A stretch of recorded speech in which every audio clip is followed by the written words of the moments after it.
Seperti yang kita lihat, gejolak ekonomi global mengalami kenaikan sangat tinggi di bulan Maret dan April. Maret karena berbagai pengumuman executive order di tempat Presiden Trump, dan April terutama mulai tanggal 2 April pengumuman mengenai reciprocal tarif yang begitu sangat mengagetkan seluruh dunia. Dunia mengalami shock karena selama ini kalau terjadi dispute, biasanya dispute perdagangan dibawa ke forumnya adalah World Trade Organization, WTO. Sekarang Presiden Trump memulai dengan melakukan tindakan unilateral. Artinya keberadaan dan fungsi lembaga-lembaga multilateral itu menjadi tidak diindahkan. Yang terjadi adalah lebih tindakan atau aksi dari suatu negara yang kemudian diharapkan terjadi negosiasi atau engagement yang sifatnya bilateral. Ini tentu menimbulkan banyak kerumitan karena selain jumlah negaranya banyak, jumlah negara itu lebih dari 197 negara, dan kalau masing-masing membuat bilateral agreement, pasti selain frekuensi dan kerumitan, juga konsistensi treatment menjadi tidak ada. Proteksionisme menjadi menonjol. Setiap negara melulu melihat kepentingannya masing-masing, kerjasama menjadi menurun.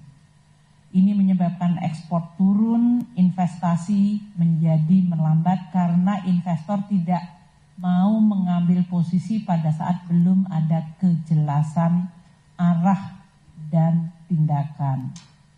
Rantai pasok karena banyak barang, termasuk yang Anda semuanya pegang saat ini, komputer, handphone, itu tidak ada yang dibuat di satu negara. Itu pasti supply chains-nya di berbagai negara. Jadi impossible untuk membuat satu barang di satu negara. Apalagi barang-barang yang sekarang banyak dipakai seperti yang sekarang semua Anda pegang itu. Dengan pergolakan ini, dengan outlook investasi melemah, maka growth juga melemah, maka harga komoditas terkena, nilai tukar dan suku bunga mengalami volatilitas. Dunia sekarang semuanya mencari strategi meredam shock tersebut. Stabilisasi menjadi barang yang sangat dibutuhkan dan langka. Karena yang terjadi hari ini adalah uncertainty dan gejolak atau volatility.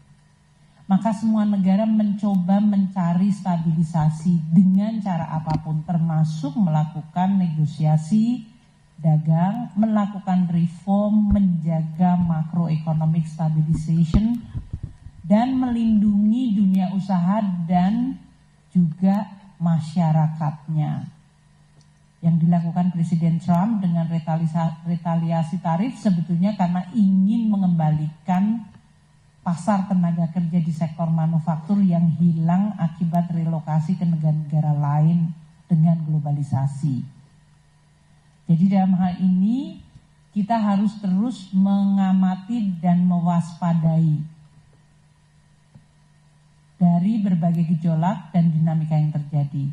Nah, dalam situasi ini APBN menjadi instrumen yang sangat biasanya diandalkan, baik merespon shock, melindungi dunia usaha, melindungi masyarakat, dan juga bagaimana kita bisa tetap menjaga APBN-nya menjadi tetap sehat dan kredibel. Itu tugas yang sangat menantang. APBN-nya harus digunakan aktif untuk melindungi shock, melindungi masyarakat, melindungi dunia usaha, tapi APBN-nya nggak boleh sakit.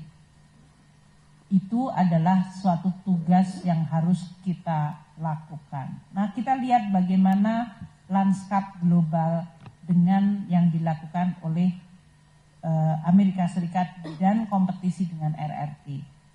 Saya sampaikan nuansa yang terjadi dan saya lihat di Washington DC dari berbagai percakapan bilateral.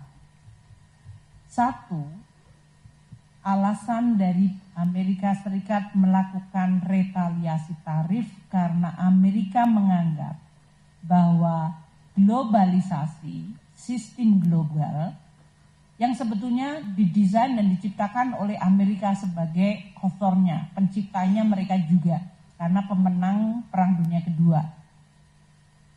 Pembentukan WTO, pembentukan Bretton Woods Institution, IMF, World Bank, itu semuanya adalah signature authority-nya yang utama adalah Amerika Serikat. Jadi Amerika menciptakan sendiri suatu rezim global yang sekarang dianggap rezim global itu menjadi suatu rezim atau sistem yang tidak menguntungkan Amerika sendiri. Karena dianggap dimanfaatkan oleh seluruh negara di dunia untuk menuju ke marketnya Amerika Serikat dan negara-negara yang kemudian melakukan praktek investasi perdagangan yang dianggap tidak adil.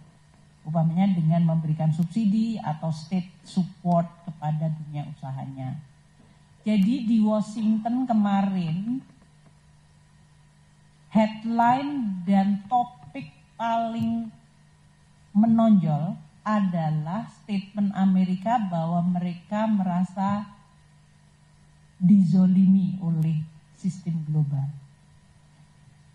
Jadi sempat saya menyampaikan di dalam intervensi, wah selama ini globalisasi dan sistem global, persaingan global ini yang paling banyak komplain biasanya negara berkembang, negara yang lemah. Karena merasa out-compete, susah bersaing secara level playing field, merasa dieksploitasi, yang suara-suara sebagai victimize dari sistem global atau yang merasa terzolimi itu negara berkembang. Tiba-tiba di forum ini Menteri Keuangan Amerika yang mengatakan we are treated unfairly. Amerika sih senang mendengar saya ngomong begitu karena ternyata yang terzolimi tidak hanya negara berkembang, tapi negara paling kuat dan paling besar ekonominya di dunia merasa bahwa the global system is unfair. Yang meng-create imbalances. Ketidakseimbangan itu menjadi headline kedua. Unfair nomor 1, imbalances nomor 2. Dan oleh karena itu Amerika melakukan corrective action melalui retaliasi tarif, reciprocal tarif istilahnya. Reciprocal tarif yang kemudian kalau negara lain balas namanya retaliasi. Kebetulan satu-satunya negara yang balas adalah RRT. Yang lainnya engagement, negosiasi. Di dalam konteks ini saya ingin menyampaikan, di luar headline statement yang harus kita waspadai adalah the global order berubah atau mengalami guncangan sangat besar. Global order, order dunia.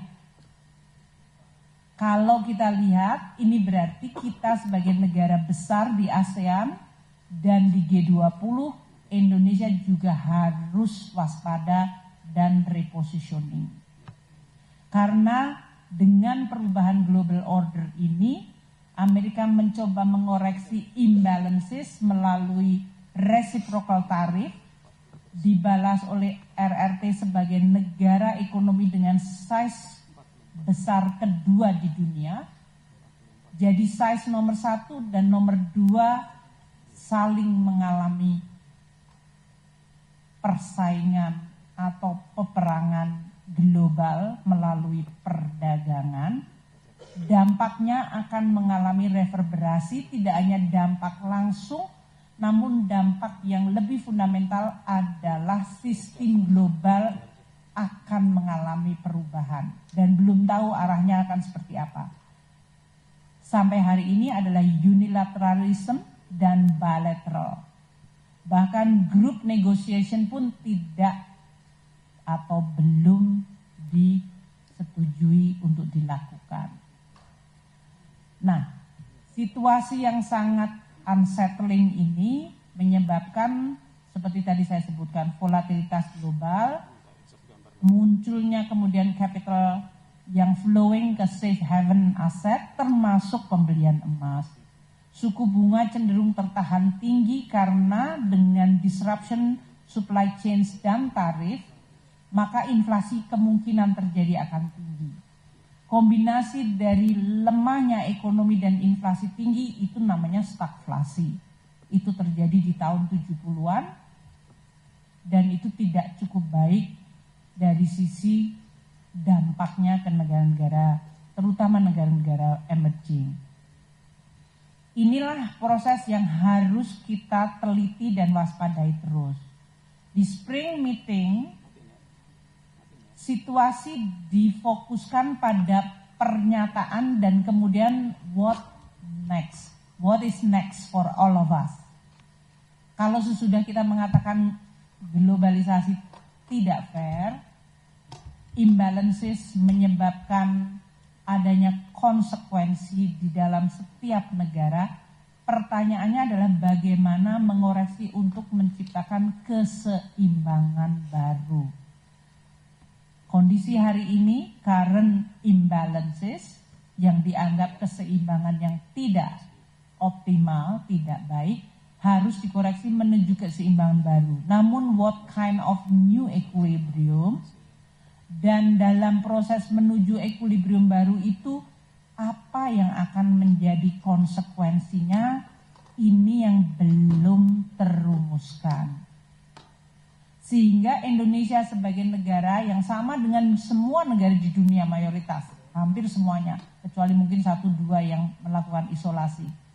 Negara sekarang seperti Indonesia, ASEAN dan yang lain yang open ekonomi, kita harus memahami dan mengantisipasi perubahan ini dan mewaspadai untuk menjaga kepentingan kita, melindungi rakyat kita, melindungi dunia usaha kita.